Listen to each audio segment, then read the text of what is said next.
Congress party को जनता ने बार बार नकारा है, लेकिन इसके बावजूद भी कांग्रेस पार्टी तुष्टीकरण की राजनीति से पर आमदा है और तुष्टीकरण की राजनीति से बाज नहीं आ रही है। मैंने कांग्रेस के मैनिफेस्टो को देखा, मुझे आश्चर्य हुआ कि यह कांग्रेस पार्टी का मैनिफेस्टो है या मुस्लिम लीग का मैनिफेस्टो है। देश को बांटने के लिए और सत्ता को हथियाने के लिए कहां तक कांग्रेस पार्टी जा सकती है, इसका अंदाजा नहीं लगाया जा सकता। जिस मुस्लिम लीग ने 1929 में धर्म के आधार पर आरक्षण की बात कही थी, आज उसी बात को कांग्रेस पार्टी दोहरा रही है। यानी सत्ता की लोलुपता में, सत्ता के लालच में देश को कहां पहुंचाएगी कांग्रेस पार्टी, इसका अंदाजा लगाना भी मुश्किल है। आज माइनॉरिटी के लिए जिस तरीके से धर्म के आधार पर आरक्षण की बात हो रही है और जो 50% से अधिक आरक्षण की बात है, वो किसके लिए आरक्षण करने की बात कर रही है, कांग्रेस पार्टी को यह स्पष्ट करना पड़ेगा।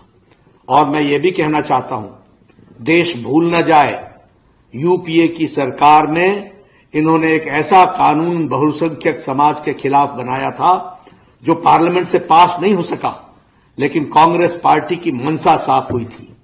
ये मेजॉरिटिज्म के खिलाफ जिस तरीके की रणनीति और राजनीति कर रहे हैं और तुष्टीकरण की राजनीति कर रहे हैं, देश ने इनको माफ नहीं किया है और आगे भी माफ नहीं करेगी। ये चाहते हैं कि देश फट जाए, लेकिन इनकी सत्ता की भूख समाप्त न हो। मैं यहां यह भी कहना चाहता हूं, मुझे राहुल गांधी जवाब दें कि वायनाड में नामांकन पत्र में के जुलूस में कांग्रेस पार्टी के झंडे क्यों गायब हो गए?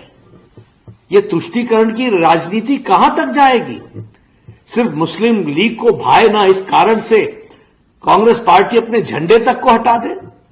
यह देश बांटने की जो चाल है और तुष्टीकरण के आगे जो घुटने टेकने का इनका रवैया है, इसको देश माफ नहीं करने वाला है।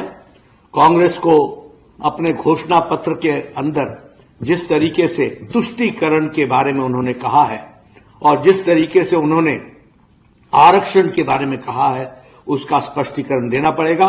देश जान को बताना पड़ेगा कि देश में इस तरीके की राजनीति जो सत्ता के लोलुपता में आप एक समाज को बांटने का प्रयास कर रहे हो, उसको देश कदापि माफ नहीं करेगा।